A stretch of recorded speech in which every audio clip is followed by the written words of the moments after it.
प्रिय कि सुंदर काननर मर्मसती पातायन टगर मंदार मल्ली बड़ी कले टेके पुछटे कि करती नर्तन के बुंद पुणी केउठारे बसी साधु मुंड माने करती भजन आहा कि सुंदर स्थान प्रिय सतरे सतरे स्वामी कि सुंदर विभव सृष्टि सबुज कानन निर्झर झर निनाते झर अपिरत तरंगे तरंगर रंगिणी कुसुम द्रतितम बाससम बहुदिके छुटुचंती महदाती पक्षी देखुचंती स्वामी कर्मर अंतराल विस्मरित दिनांत तपन्नार विरन्मय कर ए जे पंचपटे बनार सभा को किपरि शतमंडित करुछि सुंदर वायुर लहरी किपरि भासी आसे सूर्यरश्मि भासी मिछ मायार संसार मध्य वृक्षलता मैंने किपरि आनंदर उत्कंठित होउछंती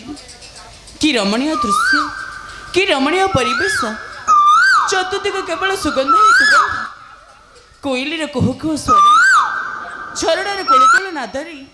ए जे पंचपटी बनर शांत शीतल परिवेश केवल चलचंचलित हो उठुछि स्वामी किए कहे अरण्य तो दुख एवं कष्टदायक बोली बरं ना ए दुनिया शांतिस्थल होउछि अरण्य एथरे नाही लोभ नाई माया नाई पुणी बाध प्रतिबाद अच्छी केवल शांति एवं एकाग्रता कि सुंदर सृष्टि सर्चना तेणु कथार अच्छी सुंदर सृष्टि आवश्यकता नहीं जेते देखुली नुआ दिशु थाई स्वामी देखे पंचपटी नवपन्न दृश्य तुच्छ लगे मत से अयोध्या नगर हे राघव एतिक अली कौश छिछामरी दासी गोटी गोटी गोटी करी मत चिन्हाई दिंतु ना ए जे कानन रे थिबा नानाति सुगंध भर पशु पक्षी वृक्षलता जाति प्रजाति पक्क फल मान चिन्हाई दिंतु ना स्वामी कि गोटी गोटी करी सर्वे देउछि बुझाई श्रुतिपते कर श्रवण लारे ला ला लारे ला ला लारे ला ला लारे ला ला लारे ला ला लारे ला ला लारे ला ला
ଅବଲୋକନ କରି କରି